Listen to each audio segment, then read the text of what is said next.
issue of paid family and medical leave is personal to me, like it is for so many of you. Every working Pennsylvanian should have the freedom to care for themselves and their loved ones without having to sacrifice their ability to afford basic necessities.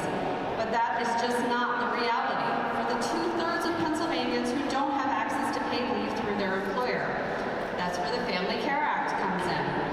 By establishing a statewide employee leave program, the Family Care Act would empower workers who are facing a challenging illness or caring for a loved one or newborn to take time off without having to worry about their income, all without financially straining small businesses.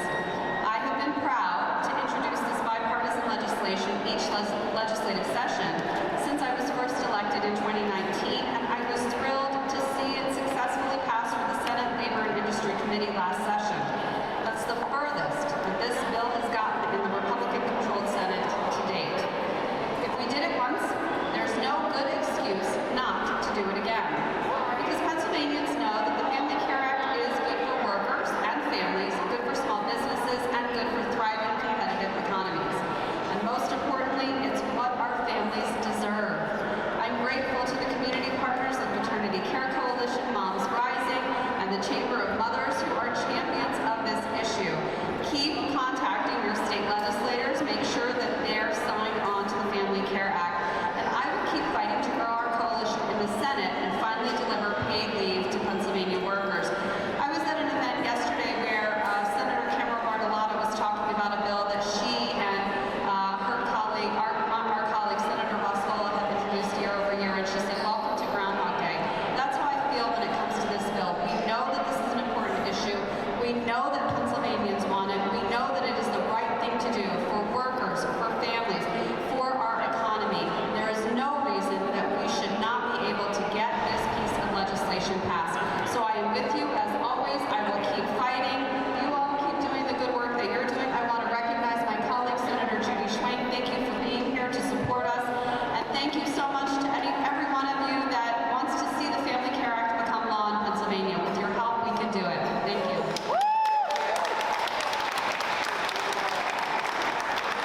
Thank you so much, Senator Collette and Senator Schwenk, for joining us. Now I want to introduce Amani Bradford and one of the cutest babies here in the Capitol today. Amani is the founder of Solo Store.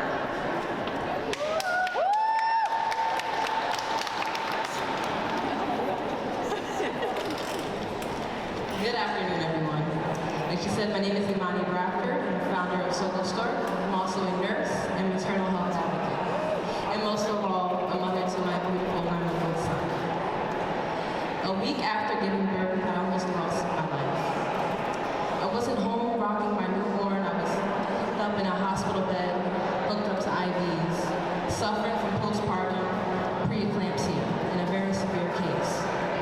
Praying I would make it home to see my baby in every milestone in the rest of his life, while also worrying how fast I could get back to work to make ends meet. When people ask me what motherhood is, I say, motherhood is love, motherhood is emotional, it's grief, it's pain and happiness all at once. And most of all, motherhood is medical. I'll say it again, motherhood is medical. It does not pause for healing, because while discovering the little human in your arms, that mother is also rediscovering every inch and part of themselves as well. I'm so grateful that I had an employer who showed me compassion. But many mothers are not that lucky. We should not live in a commonwealth where mothers have to be lucky to survive postpartum. Too many are forced back into work while their wounds are still fresh and their strength has not yet returned.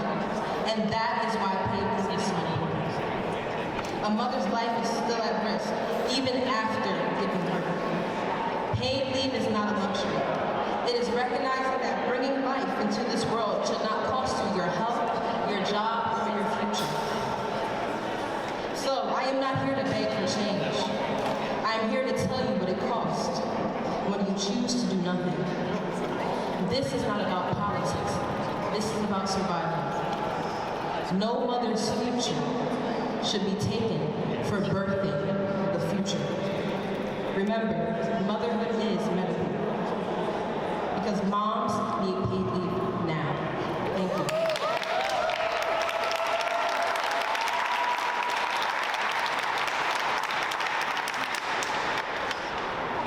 Thank you, Amani. You could have joined us. Now we have the founder and executive director of Lily's Hope Foundation, Jen Crystal.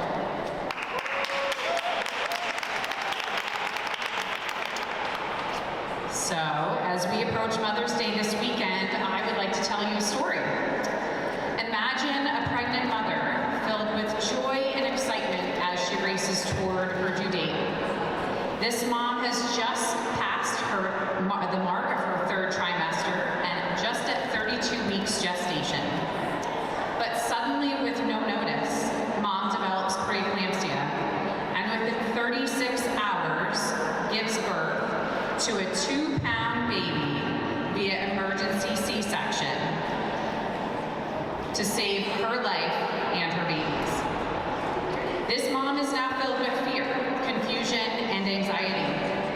She is now navigating a new set of challenges that go along with a medical emergency that she was not expecting.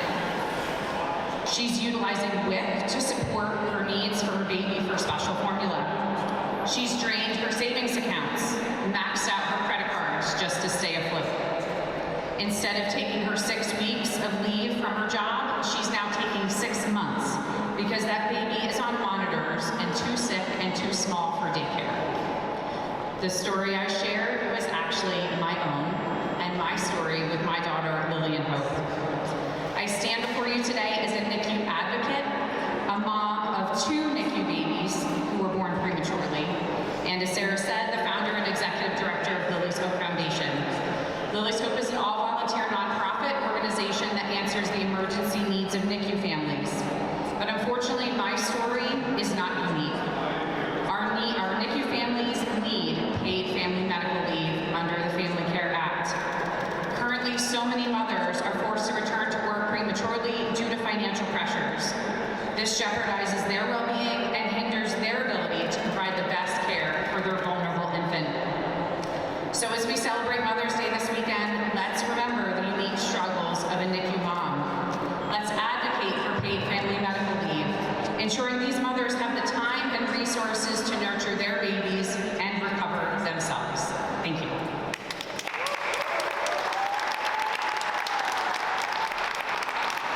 Thank you so much, Jen. I want to note that Lily is now 17 and has joined us at the Capitol advocating on this issue. Holds her own just as good as anybody else I've ever seen. So thank you so much, Jen. Now we have Colleen Sabatino, a Moms Rising fellow.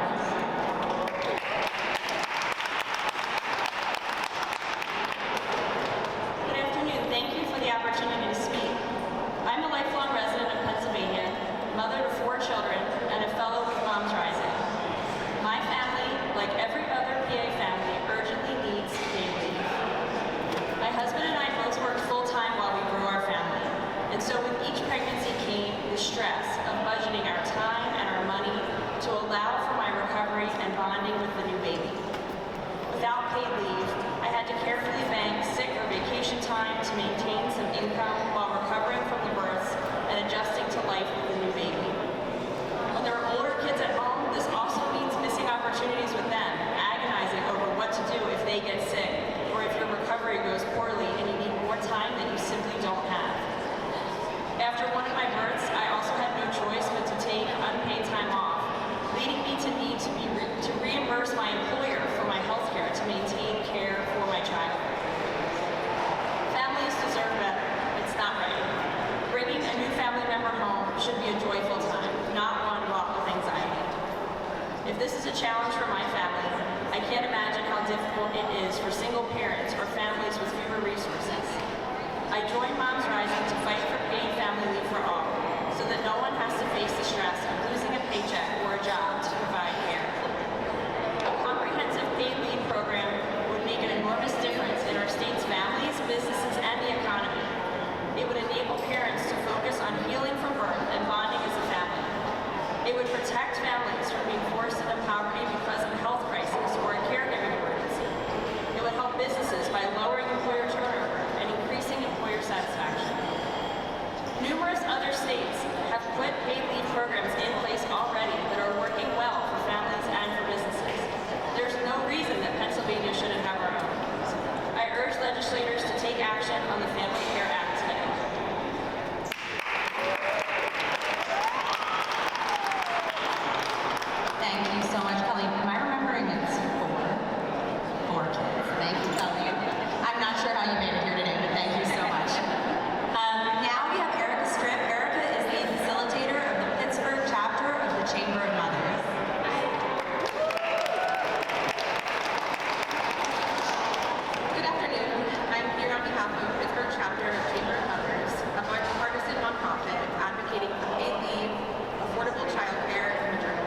have 3.5 months of leave, though I know many mothers return to work after just 2 weeks.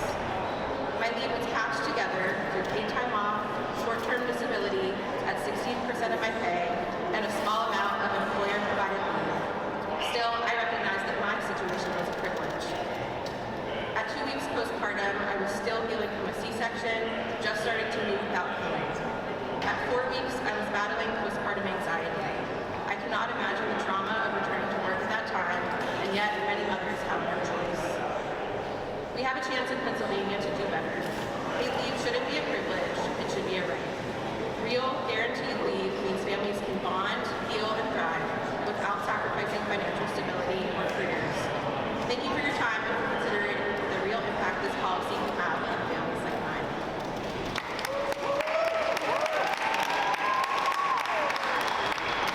Thank you so much, Erica, and to the Pittsburgh chapter of the Chamber of Mothers who caravanned all the way here today. I really appreciate that. Now I have my colleague, Vice President of Programs at Maternity Care Coalition, Cynthia Bristow.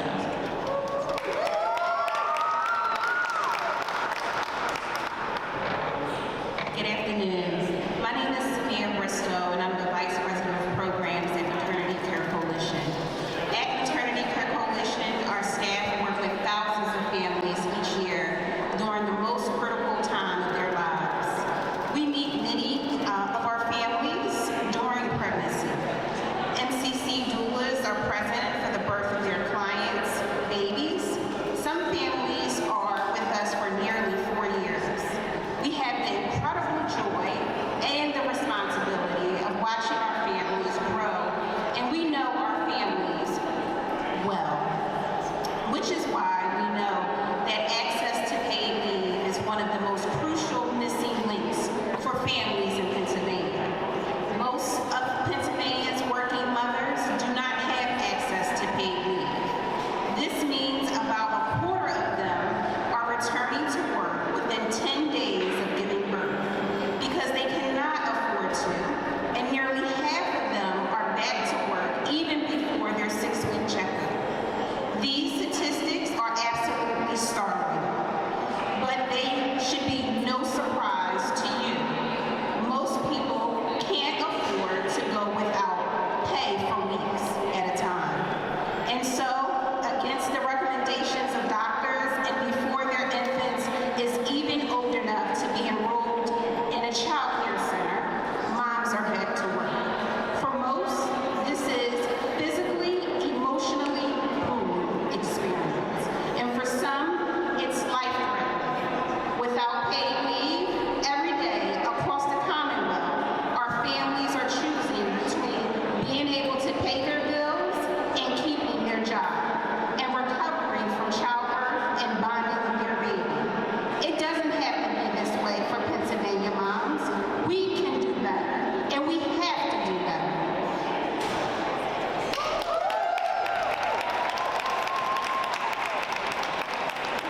Thank you so much, Cynthia. I have a number of my Maternity Care Coalition colleagues here with me today, and I've said repeatedly that we have raised my children by committee, and Cynthia's been a critical part of that, so I'm happy to be here with her today. I want to thank everyone once again who joined us here today as a much-needed reminder that moms and their health and their ability to work and support their families are so much more than any talking point you'll see on a paper that we hand out here in this building.